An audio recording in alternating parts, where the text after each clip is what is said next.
Hey everybody, welcome back to the channel. I'm Dane, host of the Rock and Metal Guardian. Hope you're doing well wherever you may find yourselves.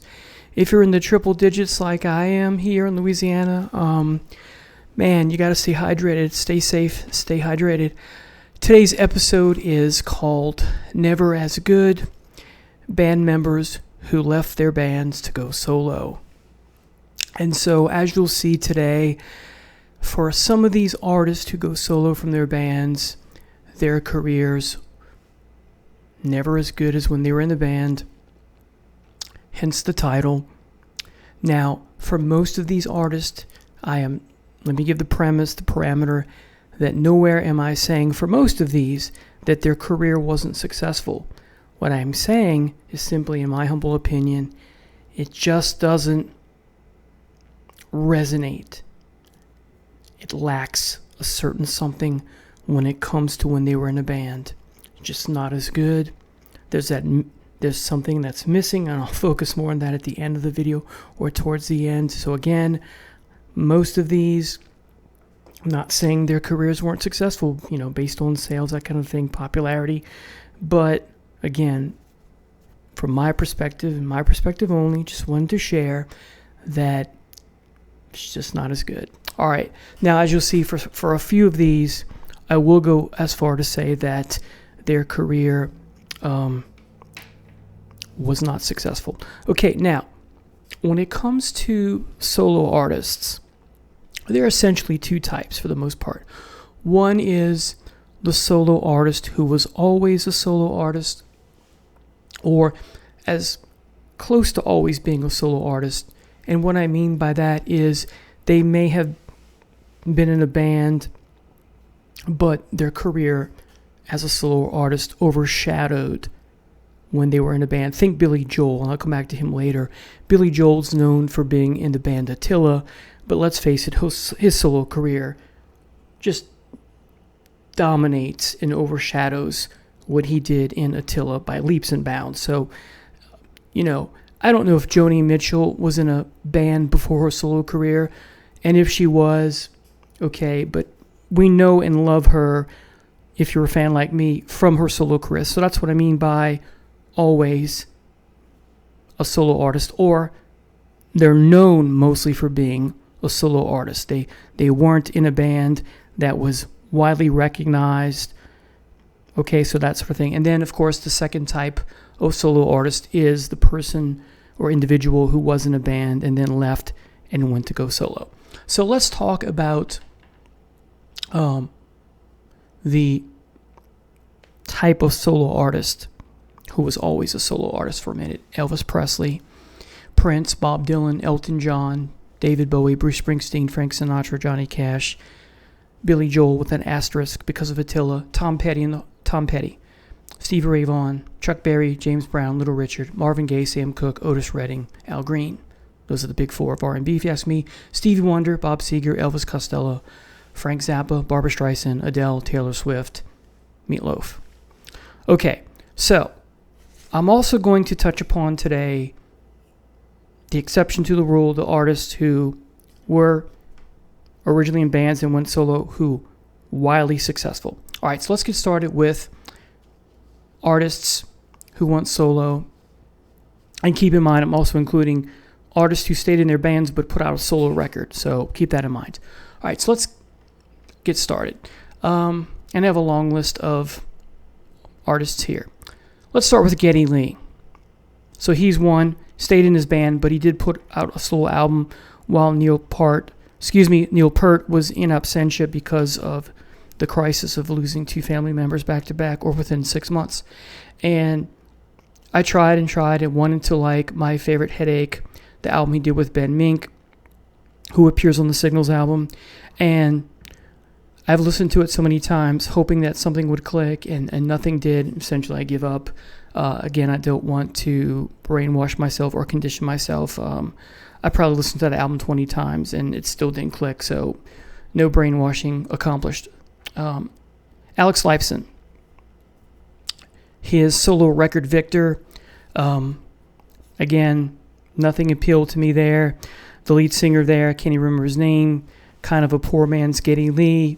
Not sure what Alex was thinking. There's some cool guitar licks there from time to time, but just doesn't compare to Rush. All right, next, John Wetton. For me, listening to him in Family, but more importantly, listening to him in King Crimson, that's where it's at. I like his small but short stint in Uriah Heep. I like him in the first 2 or 3 Asia albums, but his solo stuff just doesn't do anything for me either. And the same could be said of Greg Lake. Love him in Emerson, Lake and Palmer, but listening to those solo records, I've tried and tried and tried. The next is Joan Jett. Love Me, The Runaways. And I've said this before in a different video, and that video was bands or artists who are overrated, and I talked about how Joan Jett is widely overrated because so many of her songs are cover songs. So she ran out of steam once she went solo, and I just discovered, because I thought it was her penning her song, I Love Rock and Roll is actually a cover song too. So that, even blows up supports my argument even more. That's a song by a group called The Arrows that I didn't even know existed. And sticking with the Runaways, Lita Ford. I remember Kiss Me Deadly, the song she did with Ozzy.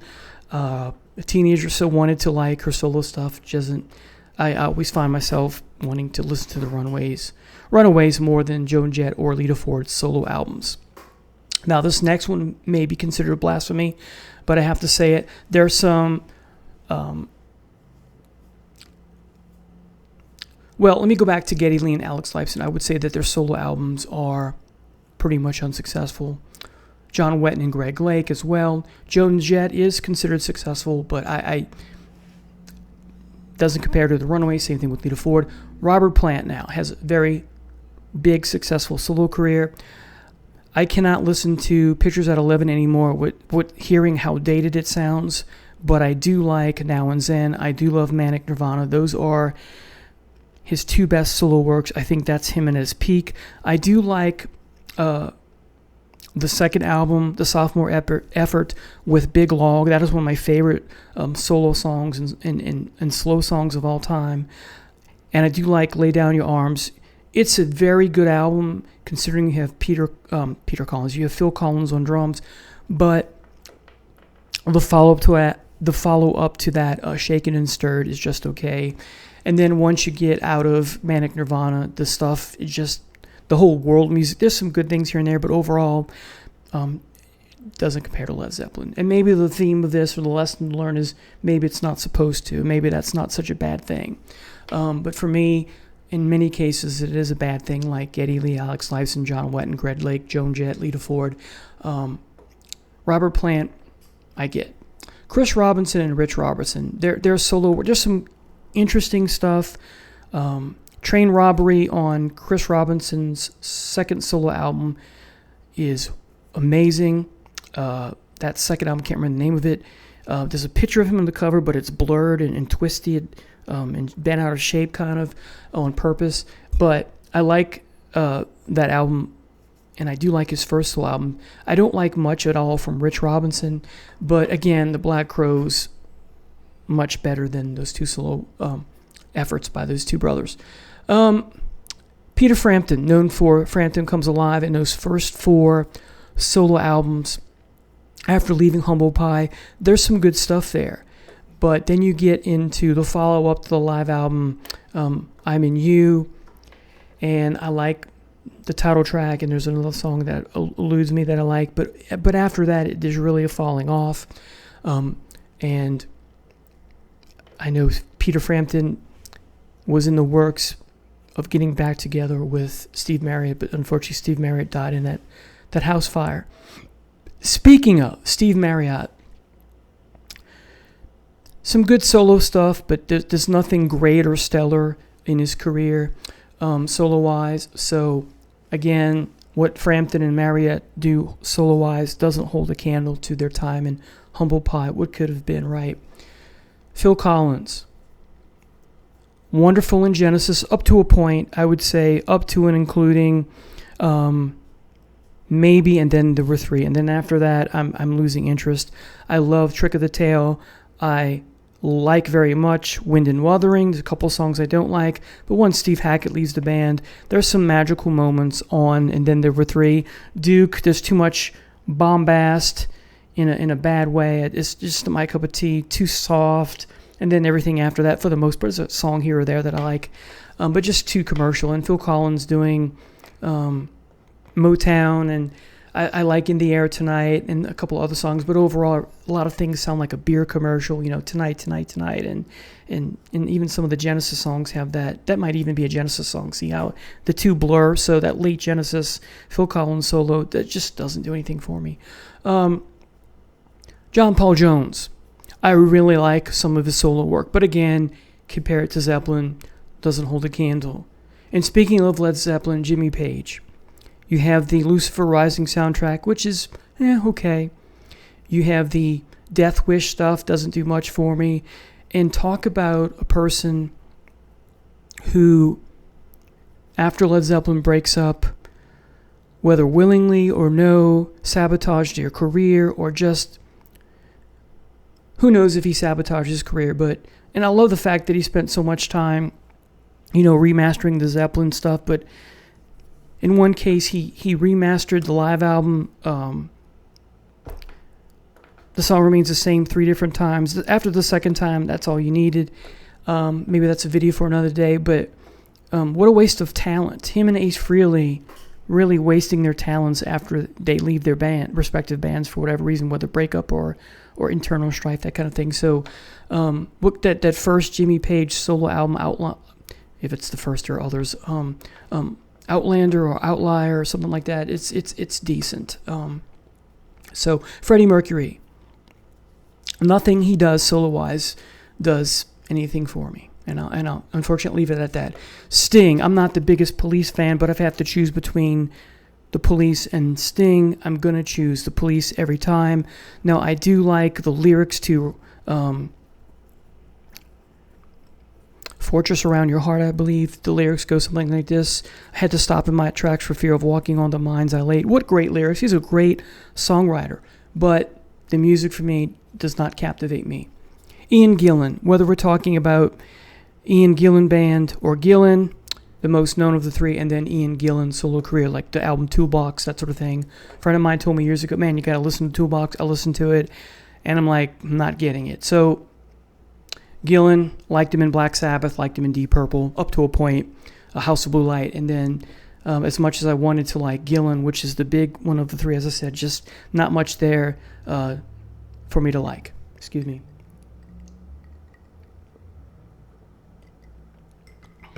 It's so hot outside. All right, Tony Iommi, I don't like him or Geezer Butler's solo work that they did, or Bill Ward. So take those 3 guys. I have to give props to Bill Ward, though, because for effort, because he got some weird, quirky stuff there going on. And then final member of Sabbath, the original member, Ozzy Osbourne. I love those first 2 albums. I love parts of Bark at the Moon. I love a song here, a song there. I like Shot in the Dark. On the 4th album, Ultimate Sin has its moments. But really, once you get into the back half of Ozzy's catalog solo, there's not much for me to like. I like some of the Zakk Wylde stuff, but after a while, Zakk Wylde starts to sound the same. All right, next is Pete Way of UFO. I like the first 2 Wasted albums. That's not really solo stuff, but I'm counting it here. David Byron, his solo career, what a great voice, but there's just something missing. Same thing with Ken Hensley. I love Ken Hensley. Speaking of Uriah Heep, I love Ken Hensley's first solo album, Pictures on a Dusty Shelf. This is an amazing first solo record, and then after that, there's much of a falling off. Steve Perry, Oh Sherry, not a song I need to hear ever again. Love for Bad Medicine, Street Talk, just they don't do anything for me. Neil Schon, same thing. I like what he did with Jan Hammer. He has a couple solo albums, at least that I know of. He may have more, but I stopped following any solo stuff that he did. Let's talk about Kiss, the solo albums. We all know that that by consensus, the Ace Frehley solo album is fabulous, and then the Paul Stanley one is not as good as Ace's, but it's miles and leagues better than Peter and Gene. So Peter and Gene's solo albums just plain suck. There's two good songs on the Gene solo album, Here Tonight, I think, and Radioactive. And then as far as Peter Criss solo albums, the only song that I like is I Can't Stop the Rain, which I think is marvelous. As far as Eric Carr's solo stuff goes, those 2 or 3 albums, I like a few things here, but not much. And then Vinnie Vincent, I could care less about. Bruce Dickinson, as much as I wanted to like his solo stuff, there's a song here, there's a song there that I like, but it does pale in comparison to his time in Maiden. Halford, I like Halford's first 2 albums better than any of the stuff that Bruce Dickinson put out, but again, doesn't compare to his time in Judas Priest. Ian Anderson has a follow-up to Thick as a Brick, doesn't do anything for me. I thought it was disappointing. His bandmate Martin Barr, same thing, kicked out of the band. He wasn't the right fit. Sounds ridiculous to me, but their solo stuff doesn't do much for me. Jeff Tate of Queensryche. I so wanted to like the trilogy that he did in his band called Operation Mindcrime. I find it extremely dull and boring. And then he has a solo band after that. I can't remember the name of it. Something Sweet Oblivion, I think. It's okay, but doesn't do anything much for me. Mick Mars and Vince Neil of Motley Crue, their solo stuff, I find boring. If we talk about David Gilmour, I remember picking up a vinyl copy of his first solo album and hearing how wonderful it is, and it's okay. And nothing after that do I like. The live stuff's good, but the solo stuff doesn't do anything for me. Roger Waters, I occasionally listen to his solo stuff, and I like some of it, but some of it is that first solo album, The Pros and Cons of Hitchhiking, is essentially him not singing but talking, and there's